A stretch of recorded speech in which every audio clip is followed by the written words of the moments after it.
Hormati Pak Ardi, Pak Wahid, Pak Arif selaku master dan senior di sini, dan di depan saya ada Pak Zahra dan Pak Wahyu, guru kami semua ini. Pak Wahyu ini beliaunya selalu nyamar Pak Ardi. Jadi ketika ada event-event diem saja gitu, terus pura-pura nulis nyatet gitu, padahal beliau banyak menyimpan rahasia sebenarnya gitu kan. Iya, masternya. Sebenarnya di sini saya selaku Ketua Kelompok Mandiri Utama Jaya bukan sebagai narasumber, dalam artian bukan sebagai narasumber memberikan materi atau apa, namun hanya sedikit bercerita pengalaman perjalanan kami, tepatnya seperti itu. Mudah-mudahan dari cerita kami banyak masukan dari para master ini, dari para senior kami semua di sini, untuk bisa memperbaiki kelompok kami juga. Karena yang hadir di sini semua senior kami nih Pak Ardi. Kami yang paling pemula ini, apalagi yang di depan sendiri pakai batik ini. Untuk perjalanan dari kelompok kami Mandiri Utama Jaya, kenapa namanya Mandiri Utama Jaya? Karena dari awal kami memang benar-benar mandiri. Kami melaksanakan kegiatan budidaya perikanan, pembuatan pakan hingga penjualan, kami memang benar-benar mandiri, benar-benar dari swadaya kelompok sendiri. Namun di awal 2020 alhamdulillah kami dapat perhatian dari pemerintah pusat melalui KKP. Kami diberi bantuan bahan baku sebanyak 10 ton. Itu bantuan pertama yang kami terima dari pemerintah sejak kami budidaya tahun 2015. Kalau pengembangan pakan mandiri awal, kami hanya menggunakan penggiling daging kecil ini yang awalnya manual pakai tangan, terus dikembangkan menjadi pakai dinamo. Setelah itu kami ketemu sama Pak Wahyu. Nah, ketemu sama Pak Wahyu ini kami akhirnya dibimbing, diarahkan, dan kami diberi 3 mesin ini. Kami diberi 3 mesin, kami kembalikan pemberiannya berupa rupiah Pak Wahyu ya. Jadi perjalanan kami seperti itu. Untuk kendala-kendala selama ini memang kendala yang kami rasakan sama seperti kendala dari teman-teman semua terkait ketersediaan bahan baku, khususnya pada tepung ikan.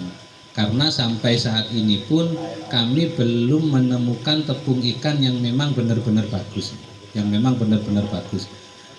kalau masalah beli, kami sering beli contoh yang dikasihkan bagus, tapi setelah dikirim kami terima, alhamdulillah bukan bagus, malah tidak bisa digunakan, tepung ikannya malah tidak bisa digunakan. Karena seringnya seperti itu, akhirnya melalui Mas Mustain selaku formulator kelompok kami, beliau mengembangkan dengan penambahan protein dari maggot. Pengembangan protein dari maggot, sehingga kandungan protein kami menjadi lebih baik. Sampai saat ini kami pun belum bisa menggantungkan kandungan protein pakan kami melalui tepung ikan, karena yang kami andalkan sampai saat ini hanya dari maggot itu sendiri. Tanpa adanya maggot mungkin pelet kami bukan apa-apa gitu. Pelet pakan mandiri kami bukan apa-apa, karena sampai saat ini kami belum mendapatkan tepung ikan yang baik. Sedangkan untuk menggunakan ikan laut seperti para senior yang ada di sini, kami masih belum mampu dengan keterbatasan alat juga dan tenaga juga, sehingga kami masih memfokuskan pada budidaya maggot sebagai protein pengganti tepung ikan. Tapi alhamdulillah dengan adanya maggot ini kami sangat terbantu. Pakan kami bisa dicerna dengan baik oleh ikan, dan pertumbuhan ikan pun juga baik. Mungkin sekilas seperti itu Pak Ardi. Monggo barangkali ada yang mau minta. Nama saya Wahid, saya di seksi produksi budidaya. Kalau untuk pakan ini sebenarnya di seksi gasling dan pakan kalau di tempat kita, karena gasling dan pakan itu kasihnya sudah dipindah ke Bapeda, akhirnya saya ditunjuk sebagai BLT gitu. Jadi gini Pak ya, saya punya cerita untuk penanganan kelompok dan lain sebagainya. Memang benar tadi bantuan-bantuan dari provinsi, pusat dan lain sebagainya Itu kadang-kadang mesin itu kendalanya di percetaknya, macet dan lain sebagainya. Akhirnya kita putuskan, kita izin ke pusat, kita izin ke provinsi untuk modifikasi sendiri kelompok. Itu salah satunya. Kalau tanpa modifikasi sendiri kita terima itu nggak bisa. Tuh, akhirnya banyaklah kelompok kita yang bisa modifikasi itu. Itu di Purwodadi. Ini cerita Pak ya, cerita. Di 2013 itu dia mandiri sendiri, belajar sendiri juga. Kita ajak ke ini, ke Panjen. Waktu itu ke Panjen sudah ada mesinnya. Nah, dia belajar di situ dengan formulanya juga belajar di Panjen. Akhirnya di tahun 2014 kita usulkan untuk gerakan pakan mandiri di pusat, dapat bantuan. Akhirnya bisa berjalan. Pesanan-pesanan banyak. Di Magetan itu ada 20 ton. Terus di Jombang itu 20 ton sampai 25 ton. Itu ke daerah-daerah. Di Jombang itu ada pabrik Samsung juga kan ya. Nah, merasa pasarnya itu di daerah sana itu terganggu. Akhirnya dengan aparat mulai memprovokasi. Itulah yang terjadi di sini Pak. Itu kelompok pertama kali yang dapat pakan mandiri. Mungkin banyak yang mengalami kan gitu ya, masalah ini kan ya. Nah, akhirnya dari masyarakat itu didemo karena bau ikannya waktu dijemur itu jadikan tepung dan sebelum digiling jadi tepung dan lain sebagainya. Nah, terus akhirnya ditutup sama kepala desanya. Nah, dari belajar situlah kita akhirnya dinas turun, siapapun kelompok manapun, entah pakan mandiri dan kelompok podakan budidaya dan lain sebagainya, itu kita rangkul kepala desa karena desa itu punya anggaran BUMDes, anggaran desa untuk BUMDes. Akhirnya kelompok kayak Pak Mutoila itu dibelikan kepala desa mesin pakannya. Nah, itu kita rangkul kepala desa karena dia yang punya wilayah di desa-desa ini. Itu kita rangkul.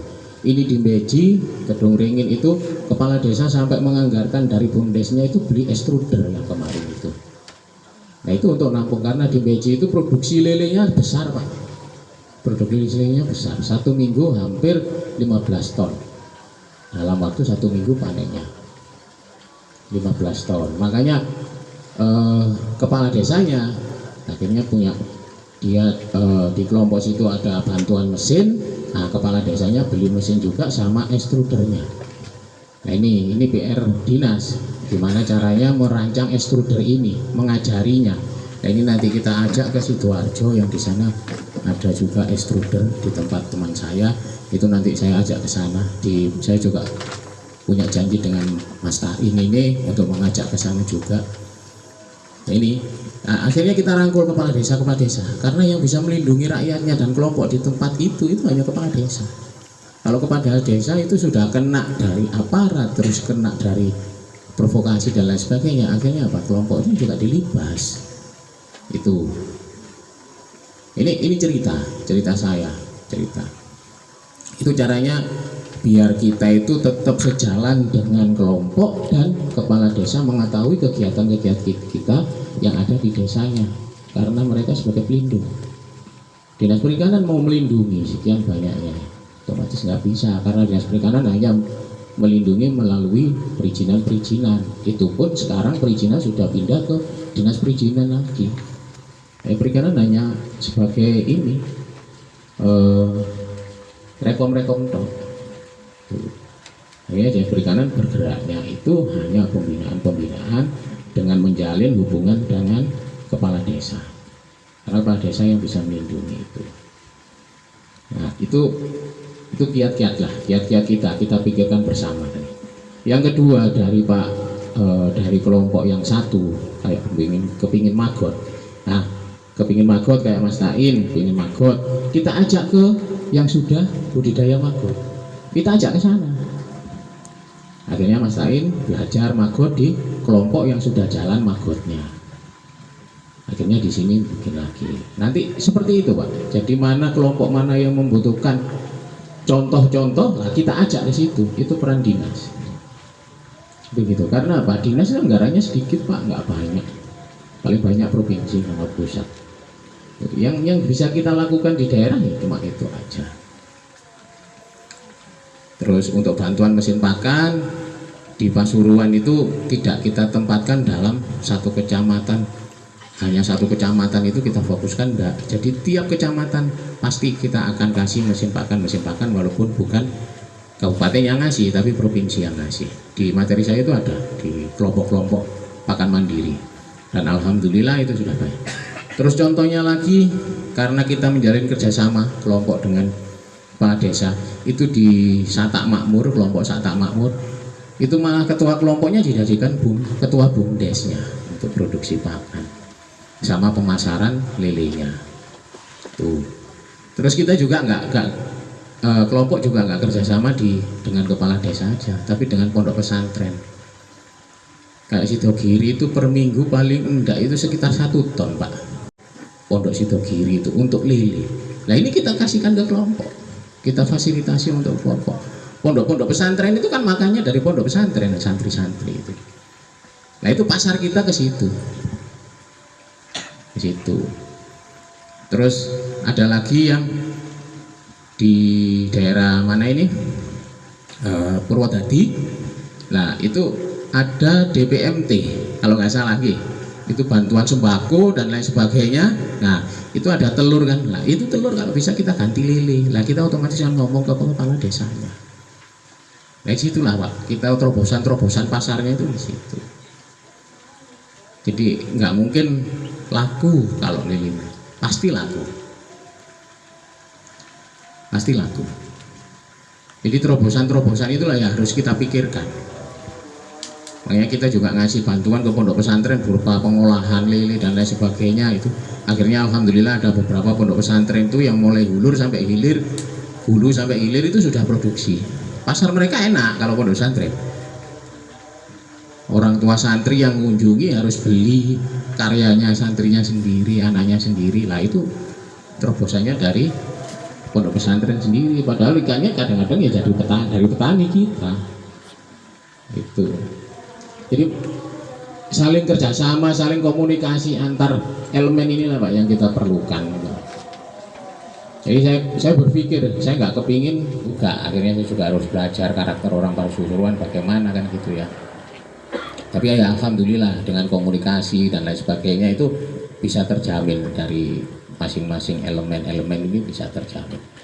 Nah, tugas kita kayak tahun 2020-2021 dinas itu nggak bisa berbuat apa-apa, refocusing kabeh gitu. Nggak bisa berbuat apa-apa, akhirnya kesempatan kita ya itu wis nemani petani ke lapangan dan lain sebagainya. Kita sering keluar itu tok. Tapi kalau mamanya kita dapat anggaran dan ini kadang-kadang petani gak ketelikur karena kita sibuk dengan SPJ dan anggaran dan sebagainya. Itu saya nggak seneng malah itu gitu. Ya SPJ aku cari setap ya, sing kasih ini cek melaku enak aku yang gitu. Karena dinas itu kalau sama dengan elemen-elemen ini itu kadang-kadang masih ada sungkannya. Jadi itu kalau kita kerjasama dengan mengenalkan kelompok dan lain sebagainya itu. Karena metode yang pas itu ya saya pikir ya itu kayak Pak Mutoila kepingin belajar mamanya pakan mandiri. Kita ajak ke kelompok yang sudah sukses untuk pakan mandirinya, kita ajak ya Pak Mutoila itu belajar pakan mandiri di situ dan lain sebagainya. Kalau kita ngajari kadang-kadang kita itu bisa, kadang-kadang enggak gitu. Yang bisa itu justru pelaku-pelakunya ini yang lebih pengalaman itu. Nah, ya ini kita punya kantor ya, punya kantor di situ kita sediakan. Ini juga solusi kita sediakan satu ruangan itu untuk pelayanan. Satu ruangan itu untuk pelayanan. Kalau ada pembudidaya, pengolah dan lain sebagainya, itu untuk konsultasi dan lain sebagainya, itu kita sediakan satu ruangan di situ dan ada petugasnya. Entah itu tentang budidaya, pengolahan, perizinan dan lain sebagainya, nanti kita arahkan. Itu seperti itu. Yang kemarin alhamdulillah nggak tahu ini nanti dapat apa enggak, yang kemarin sudah dapat apresiasi dari tim penilai Satya Lencana Wirakarya. Pasuruan juga ikut dinilai kemarin. Kalau nggak salah sama Probolinggo juga dinilai. Kita arahkan ke pos layanan itu sama Magot, sama tambak busmetik kita, terus sama mangrove, pengelolaan mangrove itu ternyata yang nyantol di tim itu pos pelayanan itu sama Magot. Karena Magot itu sudah terkoordinasi di bawah MCP ya, di bawah Magot Center Pasuruan itu sudah terkoordinasi, dan orang-orangnya di situ, Mas Polis, Mas Apri dan lain sebagainya itu sudah punya terobosan. Kita tinggal rekom tok. Terobosan ke lakto, ke Indolakto untuk susu ini limbahnya. Nah, mereka berhubungan dan lain sebagainya. Kita hanya merekom tok akhirnya.